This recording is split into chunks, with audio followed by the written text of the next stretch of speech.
AI가 세상을 바꾸고 있다는 건 뭐 이제 다들 아시죠? 근데 이 AI 혁명 뒤에서 조용히 하지만 또 엄청난 힘으로 세상을 움직이는 게 있습니다. 바로 전기입니다. AI 데이터 센터. 이거 전기 얼마나 먹는지 상상이나 해보셨어요? 오늘 저희는 여러분이 주신 자료들 보면서요. 이 AI 시대의 진짜 숨겨진 핵심, 바로 전력 인프라 시장을 한번 깊이 파헤쳐보려고 합니다. 결론부터 확 말씀드리면 이 시장 이제 진짜 폭발적인 성장을 막 시작했고요. 놀랍게도 우리 한국 기업들이 그 중심에 있다는 겁니다. 개인 투자자분들 왜 이 흐름을 놓치면 안 되는지 지금부터 한번 같이 알아보시죠. 좋습니다. 그럼 바로 본론으로 가볼까요? 왜 지금 이 전력 인프라가 이렇게 뜨거운 감자가 됐을까요? 네, 그게 핵심은 결국 수요 폭증이에요. 수요. 수요 폭증이요? 네. 국제에너지기구 IEA라고 하죠. 거기서 예측하기를 전 세계 데이터 센터 전력 소비량이 2030년 가면 지금의 2배 이상으로 늘어날 거다. 뭐 이렇게 보고 있어요. 아, 2배요. 와, 지금도 엄청날 텐데. 그렇죠. 이미 뭐 어마어마한데 그게 2배가 된다는 거니까. 특히 미국이나 중국, 유럽 이쪽의 데이터 센터가 확 몰리면서 기존 전력망이 이걸 감당하기가 점점 힘들어지고 있는 거죠. 맞아요, 맞아요. 저도 집에서 에어컨 조금 더 썼다고 막 전기요금 걱정하는데 데이터 센터는 뭐 365일 24시간 그냥 풀가동이잖아요. 네. 최근에 그 오라클 실적 발표하고 주가 확 뛰는 거 보니까 아, AI랑 클라우드 수요가 여전히 정말 세구나 싶더라고요. 네, 맞습니다. 근데 이게 또 데이터 센터만 있는 게 아니에요. 그래요? 네. 그건 어떻게 보면 빙산의 일각일 수도 있습니다. 전기차 보급 엄청 빠르잖아요. 그렇죠. 전기차 많아졌죠. 네.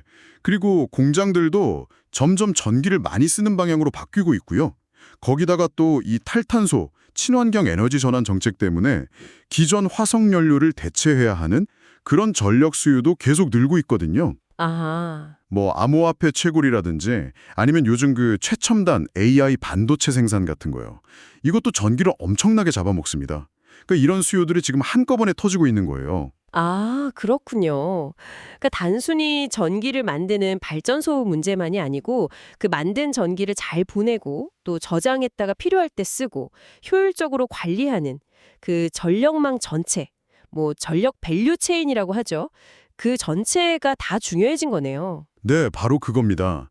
특히 여기서 중요한 포인트는 이런 새로운 수요가 막 늘어나는 동시에 기존에 깔려있던 인프라가 엄청 낡았다는 거예요. 이 노후화 문제. 아, 노후화. 네, 여러분이 주신 자료에도 나오는데 미국 같은 경우는 전력망의 70% 이상이요. 70%요? 네, 유럽도 한 40% 정도가 교체가 필요할 만큼 낡았다는 거예요. 그러니까 이게 수십 년 만에 돌아온 교체 주기하고 AI다, 전기차다, 신재생이다 하는 이 새로운 거대 수요가 딱 맞아떨어진 거죠. 와, 타이밍이 정말. 네, 그래서 전문가들이 이걸 슈퍼사이클이다 이렇게 부르는 겁니다. 이게 뭐 몇 년짜리 반짝이 아니라 최소 2030년, 어쩌면 더 길게 2040년까지도 갈 수 있다 이런 전망까지 나오는 상황이에요. 이야. 교체 수요랑 신규 수요가 그냥 동시에 터진 거네요. 그 사이클이 그렇게 길다면 지금 이 시장 상황은 어느 정도 단계로 봐야 할까요? 뭐 아직 초기라고 볼 수 있나요? 네, 그거 흥미로운 지점인데요. 일부 분석가들은 이 슈퍼사이클이 이제 한 3분의 1 지점, 아니면 어쩌면 그보다 더 초기 단계일 수도 있다, 이렇게 보기도 해요. 아, 정말요? 네, 그만큼 앞으로 커질 시장이 엄청나다는 거죠. 그런데 공급은 한정되어 있잖아요. 수요는 막 폭발하는데. 그러니까 자연스럽게 공급자, 그러니까 이 전력 설비 만드는 기업들 힘이 세지는 그런 시장 환경이 만들어지고 있는 겁니다. 와, 그럼 뭐 그야말로 기회의 땅이 열렸다 이렇게 봐도 되겠네요. 그럼 이 기회를 잡으려고 뛰고 있는 우리 기업들 누가 있고 각각 좀 어떤 강점들을 가지고 있을까요? 자료 보니까 효성중공업, HD 현대일렉트릭, LS일렉트릭 이런 이름들이 다 보이던데요. 네, 맞습니다. 이 세 기업이 현재 국내에서는 뭐 핵심 플레이어다, 이렇게 볼 수 있죠. 우선 효성중공업부터 좀 볼까요? 이 회사의 가장 큰 강점은 역시 그 북미 초고압 변압기 시장이에요. 특히 765kV 같은 최고 등급 시장에서는 뭐 거의 독점적이다, 이런 평가까지 받아요. 오, 독점적이요? 네, 최근에는 미국에서 제일 큰 송전 회사하고 2천억 원 넘는 규모로 계약을 했는데 이게 그냥 변압기만 판 게 아니고요. 차단기, 리액터 이런 걸 다 묶어서 패키지로 공급하는 계약이었어요. 아, 패키지로. 네, 이게 한국 기업으로는 최초로 풀 패키지 공급 사례거든요. 그만큼 기술력을 확실하게 인정받았다. 뭐 이렇게 볼 수 있겠죠. 이야, 765kV 독점적 지위에다가 패키지 수주까지.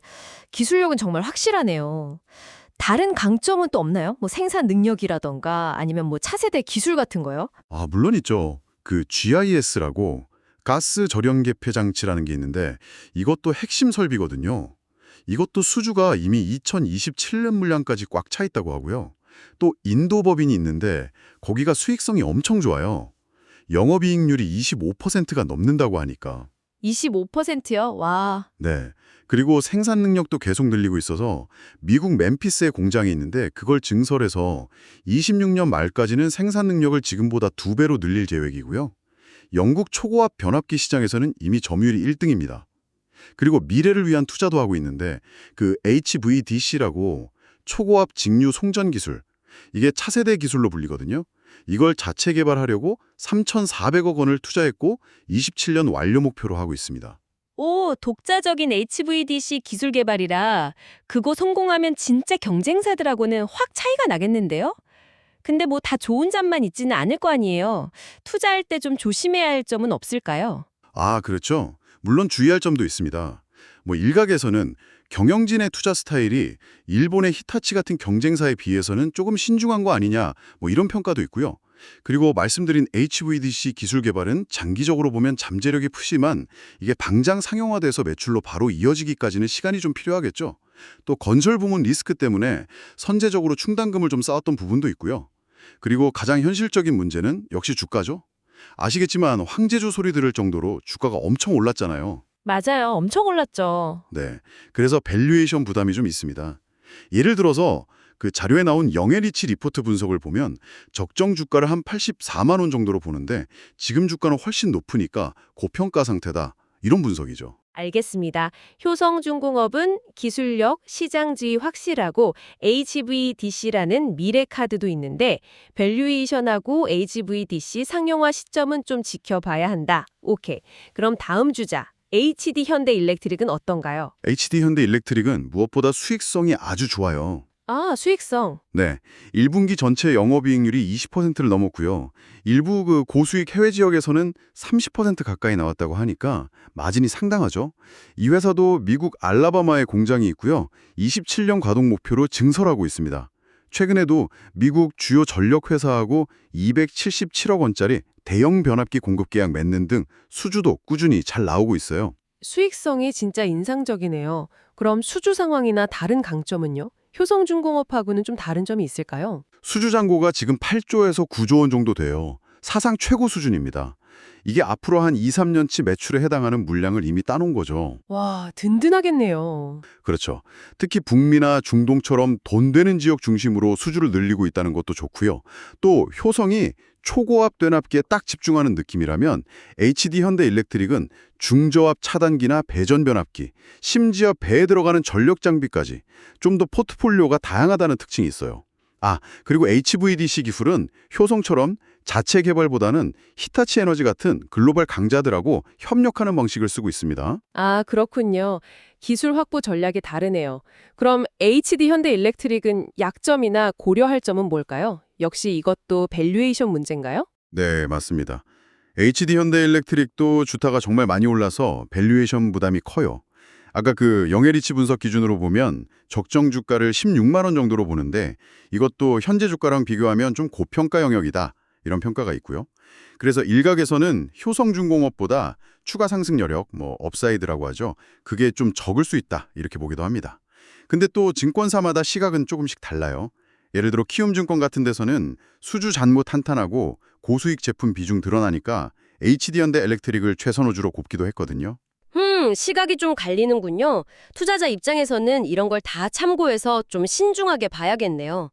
자, 그럼 세 번째 주자 LS 일렉트릭은요? 앞에 두 회사하고는 또 다른 매력이 있을 것 같은데요. 네, LS일렉트릭은 앞에 두 기업을 진짜 바짝 추격하는 모양새예요. 1분기 실적도 좋았어요. 매출이 1조 넘고 영업이익도 873억, 괜찮았죠? 수주잔고도 한 4조 원 정도 되고요. 특히 주목할 만한 게 북미 시장에서 성장세가 아주 가파르다는 거예요. 작년에는 전체 매출에서 북미 비중이 13% 정도였는데 올해 1분기에는 24%까지 확 늘었어요. 와, 13에서 24%로요? 거의 2배네요. 그렇죠. 최근에 미국 대형 IT 기업하고 AI 데이터 센터 짓는 거 관련해서 64억 원짜리 배전 시스템 공급 계약 단계 대표적인 성과고요. 북미 비중 늘어난 거랑 AI 데이터 센터 계약, 인상적이네요. LS 일렉트릭만의 또 다른 차별점은 없을까요? 뭐 사업 구조라던가? 네, LS 일렉트릭은 그 초고압 변압기나 배전반 같은 전통적인 전력기기 말고도요. ESS, 그러니까 에너지 저장 시스템이나 전기차 충전 인프라 쪽으로 사업 영역을 좀 다각화하고 있다는 게 특징이에요. 아, 신사업 쪽. 네, 이런 신사업들이 앞으로 전력 인프라 시장 커지는 거랑 맞물려서 시너지를 낼 수 있지 않을까? 뭐 이런 기대감이 있는 거죠. 그리고 처음에는 미국 공장이 없어서 관세 때문에 좀 걱정이 있었는데 지금 텍사스에 공장 짓고 있어서 이런 리스크도 줄여나가려고 하고 있고요.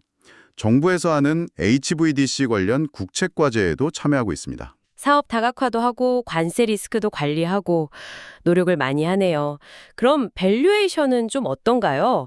앞에 두 회사보다는 좀 괜찮나요? 영해리치 불석 기준으로 보면요. 적정 주가를 10만 3천 원 정도로 평가해서 현재 주가는 앞에 두 기업보다는 상대적으로 부담이 좀 덜한 뭐 약간 저평가됐거나 아니면 적정 수준이다 이런 평가를 받고 있습니다. 오, 흥미롭네요. 세 회사 다 강점도 뚜렷하고 스토리도 있는데 밸류에이션이나 성장 전략에서는 확실히 차이가 있군요. 근데 이 세 회사 말고도 주목할 만한 다른 기업들도 자료에 있었던 것 같은데요. 중소형주 같은 거요. 네, 맞아요. 이 3사 말고도 매력적인 중소형주들이 꽤 있습니다. 우선 일진전기. 여기는 데이터 센터 증설 수혜를 아주 톡톡히 보고 있어요. 상반기에 수주가 63%나 늘었고요. 돈 되는 변압기 사업 비중이 커지면서 실적도 좋아지고 있습니다. 미국 공장이 없다는 게 좀 약점이긴 한데 워낙 지금 수요가 세서 큰 문제는 아닐 거다 이런 분석이 많아요. 주가도 상대적으로 좀 가볍고요. 그 다음으로 산일전기. 여기는 좀 특수한 변압기, 예를 들어 신재생에너지 연계용이나 배전 변압기 쪽에 강점이 있는 회사예요. 근데 놀라운 게 1분기 영업이익률이 무려 38%였어요. 38%요? 와. 네, 엄청나죠. 재무구조도 부채 비율 13%로 아주 탄탄하고요. 성장세가 정말 가파른데 영해리치 분석상으로는 적정 주가 8만 원 대비해서는 약간 고평가 상태로 나오긴 합니다. 워낙 기술력이나 수익성이 좋아서 효성중공업 대안으로 이야기되기도 하고요. 마지막으로 대한전선, 여긴 이름 그대로 전선, 케이블 전문 기업이죠. 최근에 수주도 늘고 있고 부채 비율 줄어드는 등 재무구조도 개선되고 있어요. 예전에 특허 소송에서 좀 안 좋은 이슈가 있었는데 해저 케이블 쪽 기술력을 확보하면서 하반기 실적 기대감이 좀 있습니다. 영해리치 분석 기준으로는 적정 주가 24,000원 대비해서 가장 저평가된 상태로 나왔어요. 와, 정말 다양한 기업들이 있네요.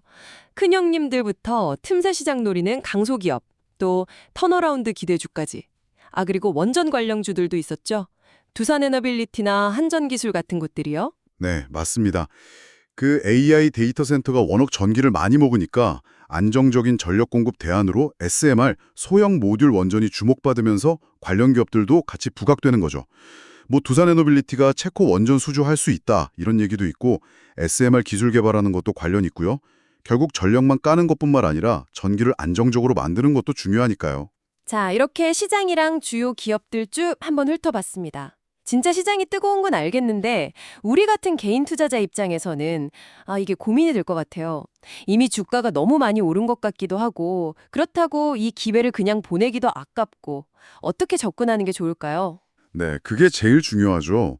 일단 이 시장의 성장 동력이 그냥 반짝 유행이 아니라 아주 중장기적인 메가 트렌드라는 걸 다시 한번 좀 강조하고 싶어요. 중장기 메가 트렌드.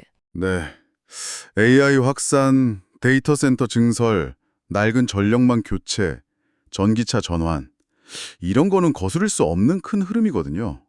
그리고 아까 말씀드렸듯이 공급이 수요를 못 따라가는 공급자 우위 시장이라는 거. 이게 핵심입니다.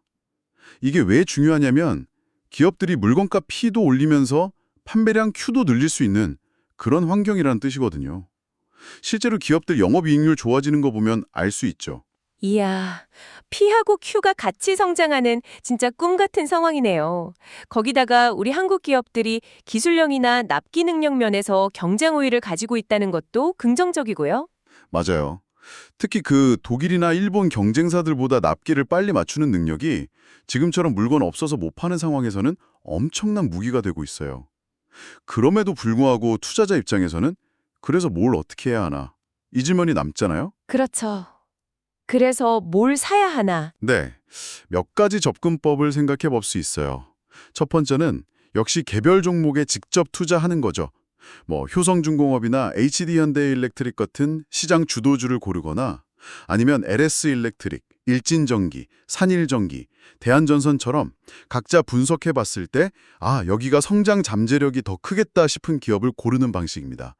이때 아까 말씀드린 영해리치 같은 독립 리서치 기관의 분석이나 증권사 리포트 같은 걸 참고는 하되 너무 그대로 믿기보다는 자신만의 기준을 세우는 게 중요해요. 참고로 아까 그 영해리치 분석 결과만 단순 비교하면 저평가 순서는 대한전선, LS일렉트릭, 효성중공업, 산일전기, HD현대일렉트릭 이 순서였어요. 두 번째 방법은 ETF, 그러니까 상장지수 펀드를 활용하는 겁니다. 예를 들어 자료에 나온 RSI AI 전력 인프라 ETF 같은 상품은요. 효성, 현대, LS 같은 전통적인 전력 설비 기업들뿐만 아니라 원전 관련주, 두산에너빌리티, 한전기술 등 또 전력 솔루션 기업 LS 등까지 한 20개 정도 기업에 분산 투자를 해요. ETF로 묶어서. 네. 그러니까 어떤 종목 하나 고르기 어려울 때 밸류체인 전체에 좀 골고루 투자할 수 있다는 장점이 있죠. 기존의 비슷한 ETF들보다 종목 분산도 잘 되어 있고 운용 보수도 비교적 낮다고 하고요. 또 1년에 4번 리밸런싱을 해서 시장 변화에 좀 더 빨리 대응한다 이런 특징도 있습니다.